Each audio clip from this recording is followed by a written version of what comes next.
আমরা নবীগঞ্জ ঘাট দিয়ে নবীগঞ্জ ঘাট দিয়ে যখন আমরা একটু মিছিল আসলো, মিছিল এসে অতর্কিতভাবে আমাদের গাড়ির উপর হামলা চালালো।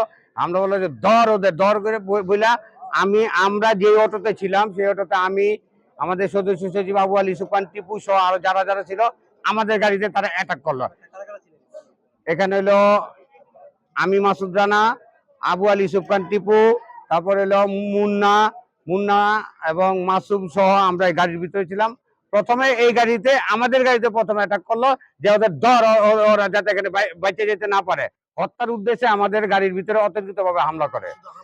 হ্যাঁ, হামলা করে এবং গাড়ি ভাঙ্গে চুরমার করে দেয়, গাড়িকে একবার বেনিশ করে দেয়। তারপরে দেশীয় অস্ত্র, তারপরে বিভিন্ন আগ্নেয়াস্ত্র এবং ধারালো অস্ত্র নিয়ে আমাদের উপরে অতর্কিতভাবে হামলা করে। এতে আমাদের আবু আলী সুবহান, টিপু সদস্য সচিব গুরুতরভাবে আহত হন এবং টিপু, আমাদের সদস্য সচিব টিপুকে হত্যার উদ্দেশ্যে গাড়ির পিছন দিয়ে একটি পোস্ট দেয় এই ধারালো অস্ত্র দিয়ে, পোস্ট দেয়। তারপরে দেহের ভিতরে এই কোপাতে থাকে, চাপাতি দিয়ে কোপাতে থাকে। তাকে প্রধান উদ্দেশ্য ছিল তাকে হত্যা করা। আল্লাহর রহমত এবং অশেষ রহমত ছিল বলে আমাদের আবু আলী সুবহান, টিপু বেঁচে গিয়েছেন।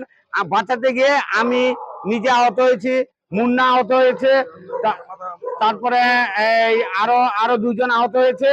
এই মুন্নার মাথা এবং শরীরে বিভিন্ন অংশে জখমের চিহ্ন আছে।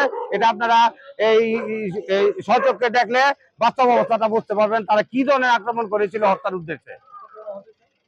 আমরা আহত হয়েছি প্রায় 4 থেকে 5 জন। আমাদের অটোর ভিতরে যারাই ছিল 4 থেকে 5 জন ছিলাম, সবাই আহত হয়েছে এই আবু আলী সুবহান, টিপুকে বাঁচাতে গিয়ে।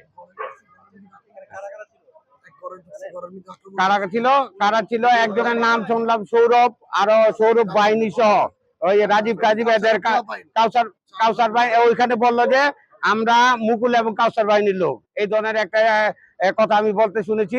এখন কারা করছে আমার ওইখানে হলে চিহ্নিত সন্ত্রাসী, তাদেরকে আমি চেহারা দেখলে হয়তো চিনবো, কিন্তু এখন নাম বলতে পারবো না।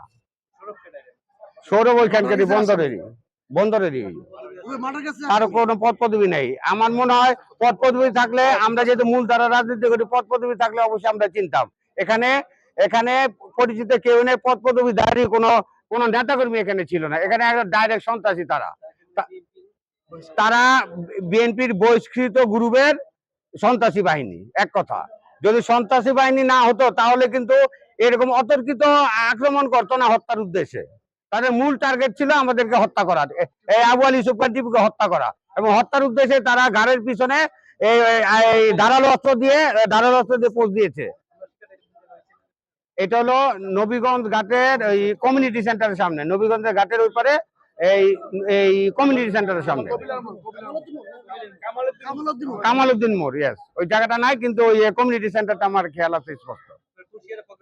কুশিয়ারা প্রোগ্রাম ছিল চাঁদাবাজি এবং দখলদারির বিরুদ্ধে প্রতিবাদ এবং বিএনপি ভাবমূর্তি রক্ষার জন্য আমাদের এখানে এই প্রোগ্রামটা ছিল, মহানগর বিএনপির উদ্যোগে।